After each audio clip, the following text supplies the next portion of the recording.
Hi, welcome back to the Now Reality podcast with Lady Colleen Heller and Kaci Gurl Duke. yes, it's Kaci Gurl Duke, our friend.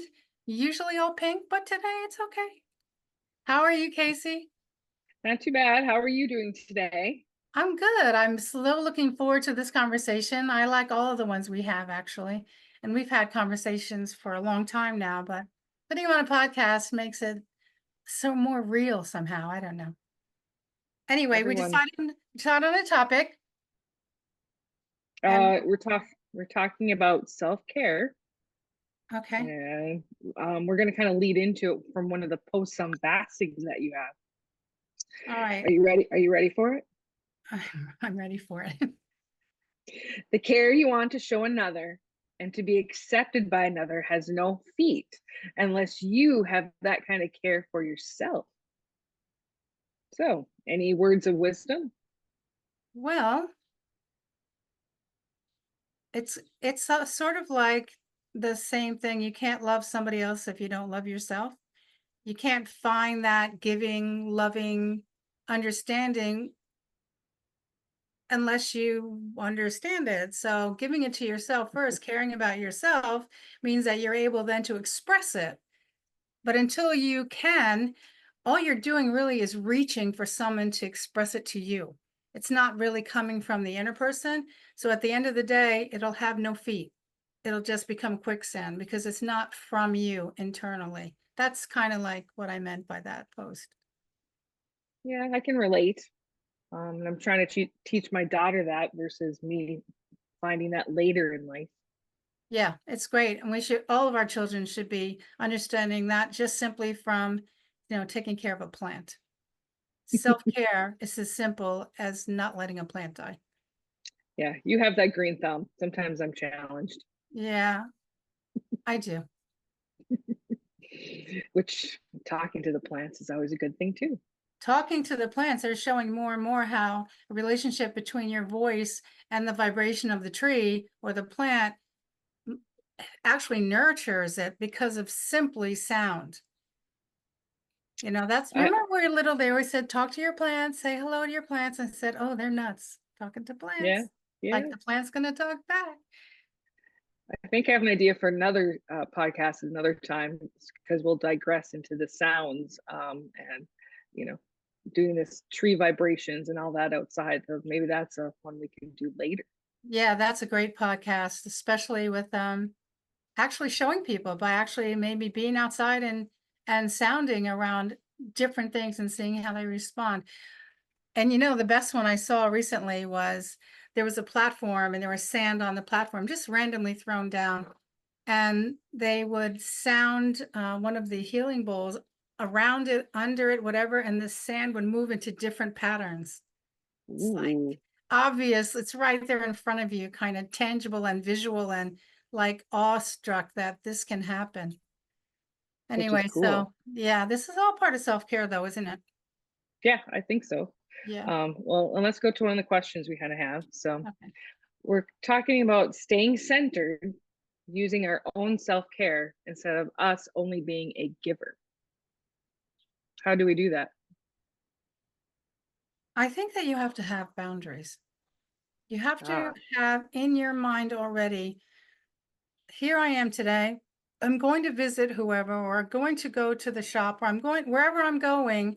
And I'm a person that says hello to anybody and smiles to anybody. And if people reject me, I don't really care because the goal is not, oh, will you like me? The goal is that they find some joy, right, in their day. Bring a little smile. yeah, And even if you walk by and they don't talk to you, they're thinking about it. And it yeah. just makes them brighter, which makes the world brighter because we all are one at the end of the day. Um, what's the question exactly? Well, we're trying to stay centered in our own self-care instead of being a giver, which that's a good analogy and giving, being aware of who we are inside as we show the outside. But at the same time, when we have so much to give to our family, our friends, our co-workers, our pets, sometimes we can get lost in there. And I think a lot of us don't even realize it. So that's like, how do we stay centered in it? And maybe that's goes back to thankful and grateful and keeping that kindness forward Like you said, smile, say hi, There when you're is, out and about. but there is a limit, and I think let's talk about mothers and daughters. Mothers have a role in their child's growth, right? But as they Yep. become adults, they need to understand that they have their own sense of importance and care. They need to learn self-care for themselves, not relying on the mom. Either the mom's always going to be there, but there's a Yeah. time when the mom has to be there for the emotional support more than when they get older. And there is this whole adage like, you can't protect them for everything. You have to let them find their way. They have to fall. Mhm. They have to skin their knee. They have to find heartache.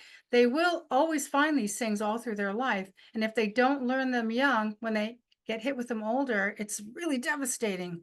So it's kind of a way of saying, you're there, I'm supporting you, and I'm listening to you, but I'm not gonna fix everything anymore. You're like 17, you're 18, you're 20, but I'm gonna support you. I'm gonna help you when you make your decision. Yeah, So you're being there that's and yeah, setting boundaries. And then this came to mind. It's like, not that we need to go into a whole bunch, but people are always looking for those tools and what works and what doesn't work. And it's just a matter of following through on them. Like, taking that time to breathe, or now everyone meditate, or sitting outside and grounding, or journaling. What are some other ones you can have that people can think of that are obvious? I think when you first are put in front of a situation and your response is to help, take a breath. Pause. Is it you need to be needed, or is it because they really need the help? So if you don't react right away and you pause, take a breath and like let what you're looking at or hearing settle a moment and say, is it mine to help or is it mine to support? And it's okay to say no. A lot of times we always say yes because we're afraid of the rejection or the Yeah.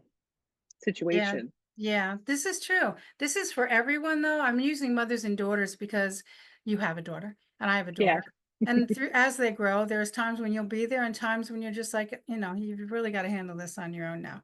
I've taught you everything I can, and now you do what you want with that information. But I'm here to support you and listen to you and not it's not about agreeing and disagreeing, but it's about saying, I'm here, I'm your mom. Use it so don't use it's up to you, but I'm always going to be here and help you any way I can, No, positively. that's true. I just think of it with my spouse and my own mother, my brother, my aunts, uncle, everything. I think it just relates to everything. So I That like brings to us to pause. the holiday question because you are on. Oh yeah. Well, and I'm saying I'm on a holiday. I've shifted from island life. So now I'm in the Midwest. So I'm wondering if my pronunciation will come through as I talk to more family and friends. Well, so Over far so good. enunciates the O. I What's got the some question? uppers and you betches coming. We are like, when is it possible to put yourself first when visiting others on holidays? Again, it comes back to boundaries, and I think that you have to have that in your mindset. You will find yourself drifting into some repeat scenario because that's what you know.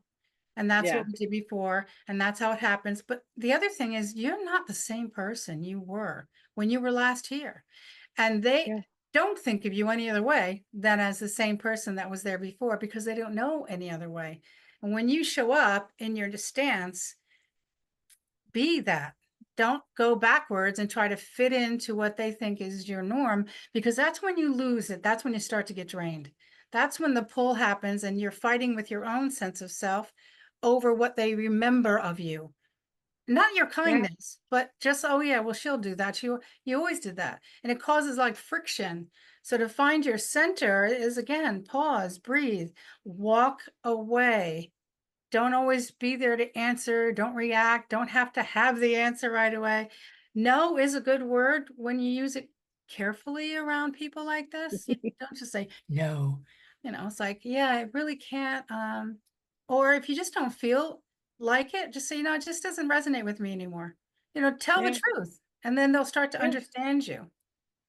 And that's kind of what leads into, you just kind of went to it, what causes us to feel drained. And we're talking about our like, your mind is tired, your body's tired, our energy is low, like we are not vibrating high.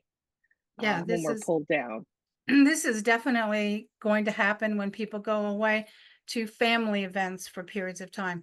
I wouldn't say that if you're going, let's say you're going to a reunion, family reunion, people you haven't seen and I don't know how long, you have your own ideas about who they were, and then you find they're who they are doesn't match anymore. And you're kind of like taken aback. Um, maybe somebody has less memory, or they don't remember what you just said, or they're saying something that's not true, or they're rewording what you're saying and it doesn't have the same meaning. These things drain you out because you're constantly conflicted internally about, am I going to correct them? Or should I say something else? Or why are they like this? And just you look to someone else and say, did you hear that? Did I get that wrong? All these turmoilic things are happening to you. And when you're in a group setting, everyone then starts getting itchy. Everyone then starts getting itchy because you're itchy.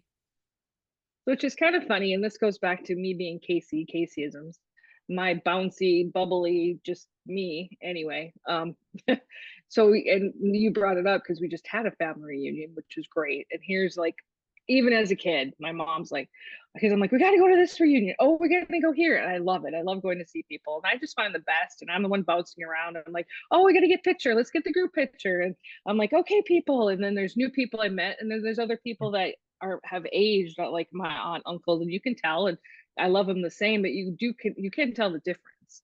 And then I'm like, wonder what they're thinking about me because, I'm just like here, there, whatever, but just trying to be me. But But how does that that's, affect your self-care in a group?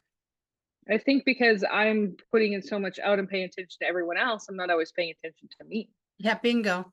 So this is where you have Oh, to be the most important person in your space, period. You have yeah. to put your joy first. As soon as you feel that your mind is going and your ego is making decisions, but your joyful self isn't, then you're going to have trouble. This is take a pause, take a breath, do a couple breathing things. Look, be a watcher instead of a participant with an answer. And I agree. And then even like when I was there, like I paused and I took videos of like the beautiful plains and fields. And then when we went back into town, it was kind of cool. We are like coming by and I saw the fields of yellow, and all that. It was so cool. And I'm like, nope, this is happy and joyous. I'm taking a moment and I don't care. Instead of everyone going, why are you stopping the car? Why are you taking a picture? I'm like, nope, I'm just doing it. Because Okay. it's happy energy. Yeah, exactly. So So what's next? how do you keep your circadian rhythm up while living in other people's homes? I think we are talking about this, like your sleep and wake time and your normal routine. And maybe I'll just highlight quick because I'm an early morning person, and I like to go to bed at night, and then I get cranky at night. And then three-fourths of my family are night people. It doesn't fit very well. Yeah, that's why there's earplugs. Oh yeah.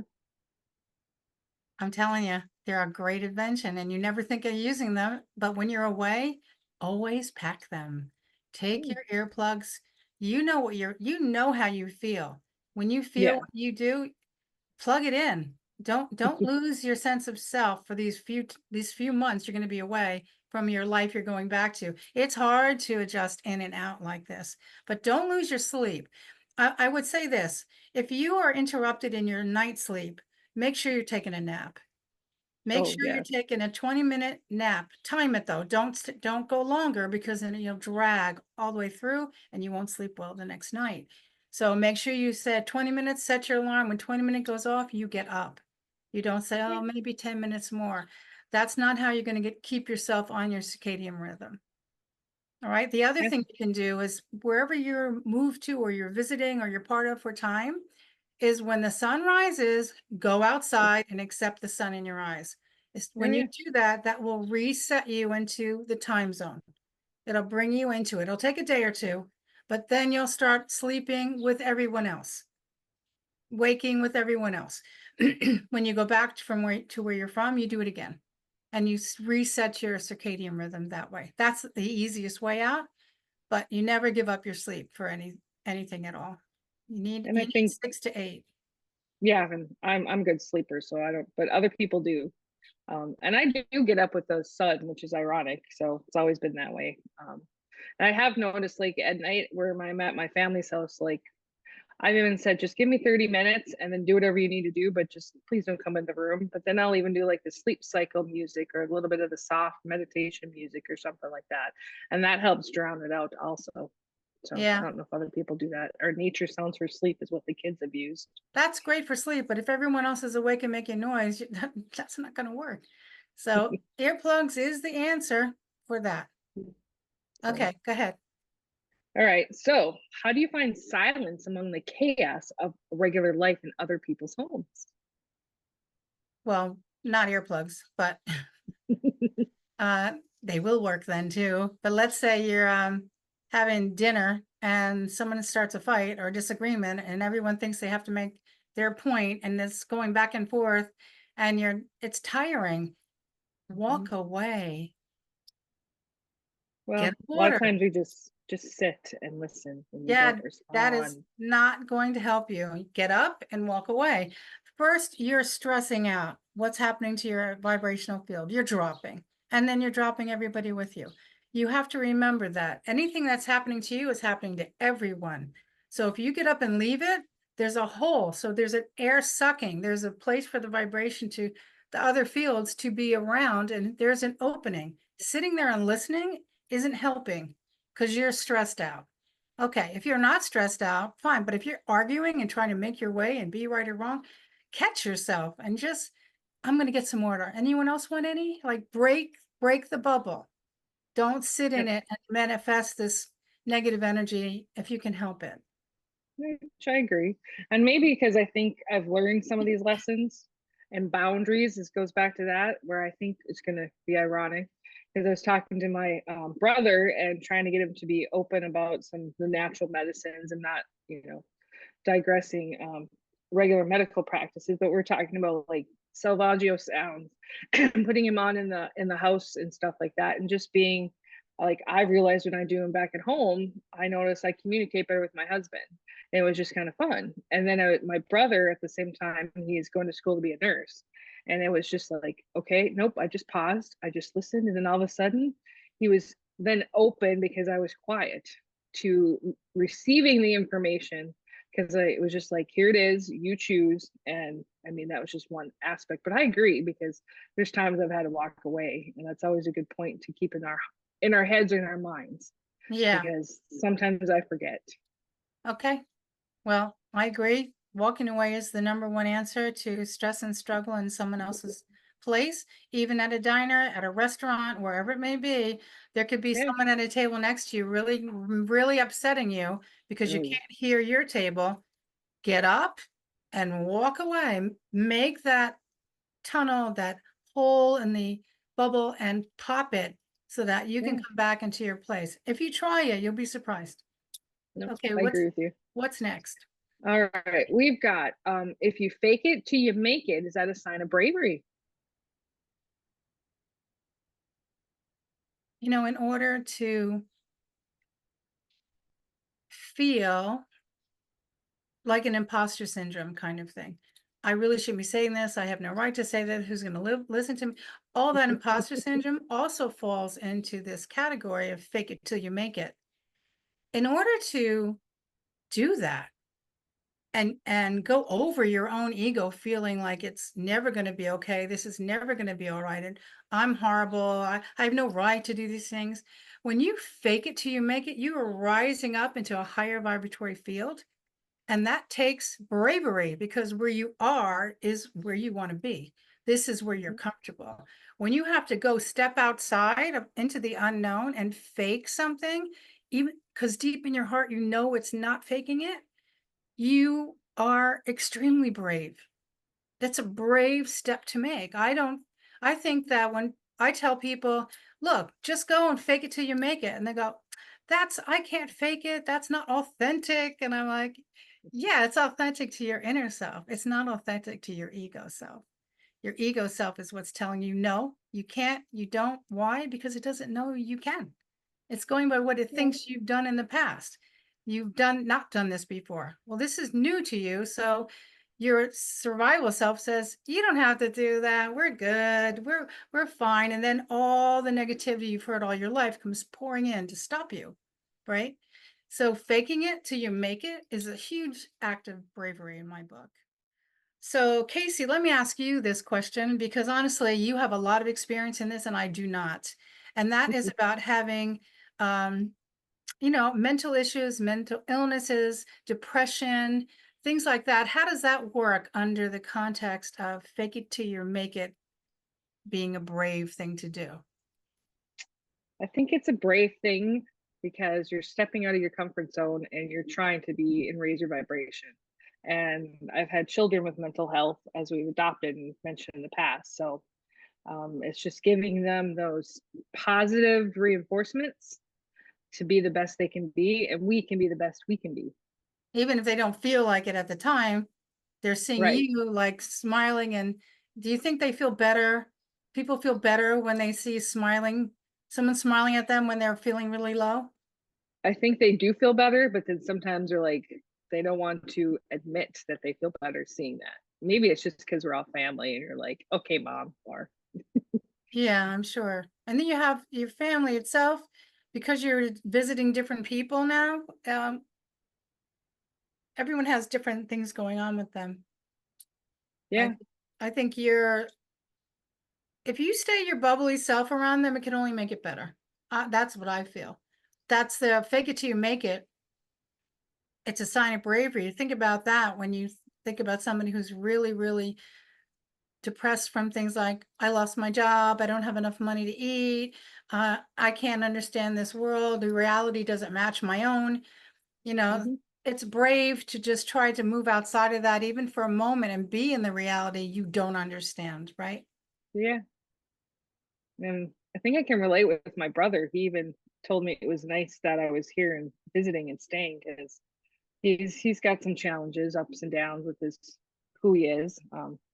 And it was just like, I'm playing with the dog, I'm taking mom out, we're doing things as a family, and I can see the whole family lifting up. Yeah, so this is perfect. That's great.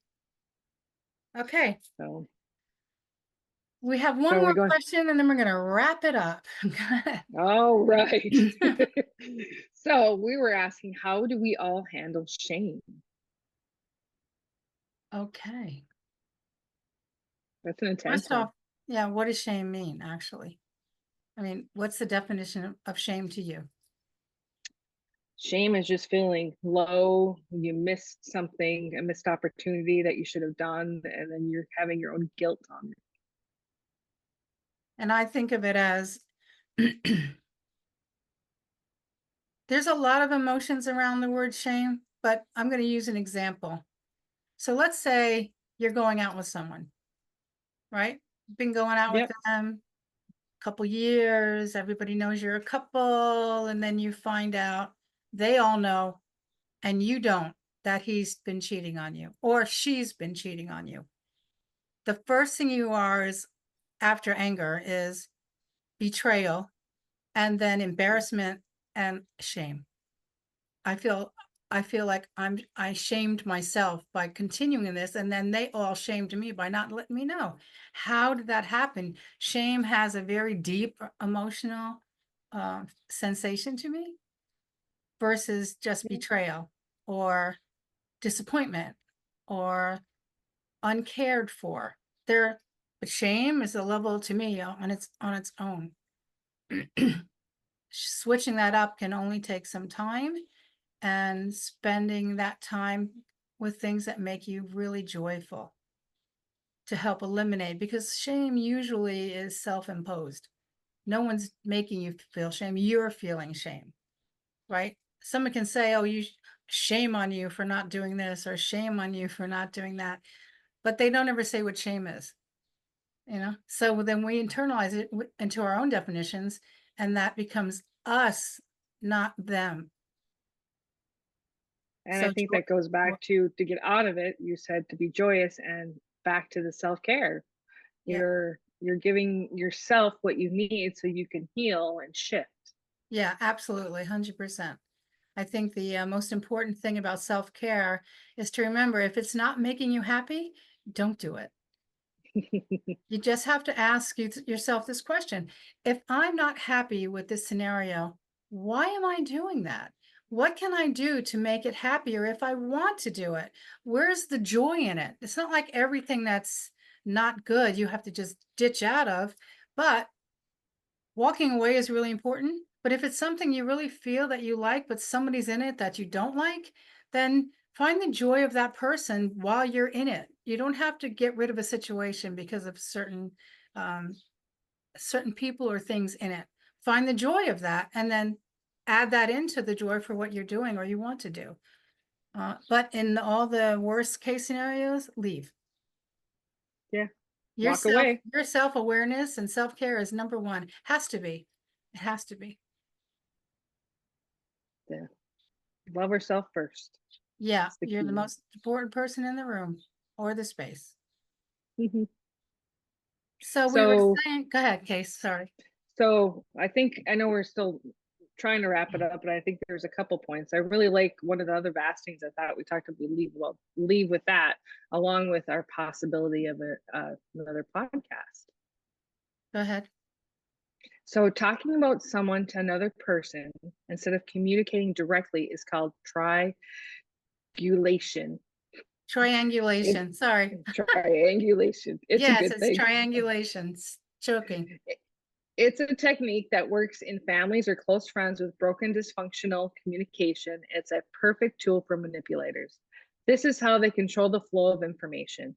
Manipulators create tension between people and benefit from it becoming the one who solves all the problems that they caused to begin with. It's a game.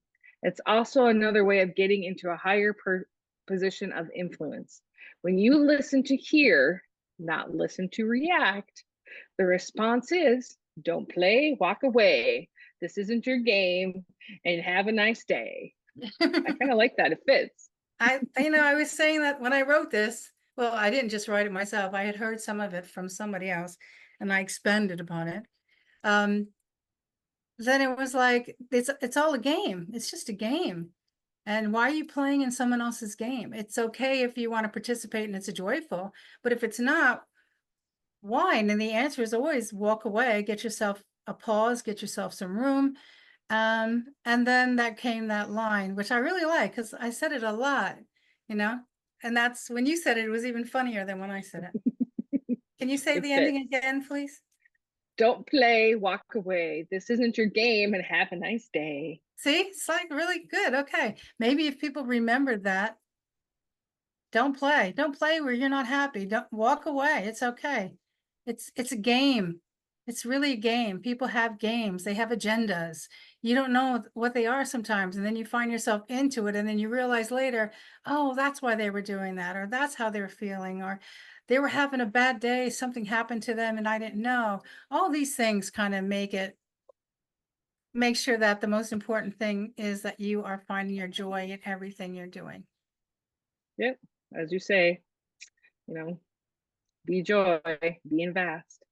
Yes, be vast. Okay.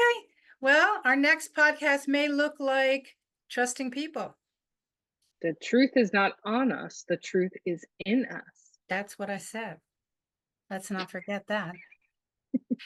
Okay, guys, thank you so much for watching and listening, or wherever you're getting your podcasts. We're on YouTube and Spotify. We also have tons of videos on YouTube from the past years, little how-tos, what to do, how to get around it, meditations that are free for you to use. Also on the podcast, we have free meditations that I offer. They're all guided. Some of them you can just be in your car and listen to and just follow along. You don't necessarily have to be laying down prone and ooming. You don't have to. Meditation does not have to follow anyone's suit anymore. It's many things. A walking meditation. So Oh, go check them all out. yes. Okay. Thank you. Thanks, Kaci. Thanks, lady. We'll talk to you later. Okay. Bye. Take care. Bye.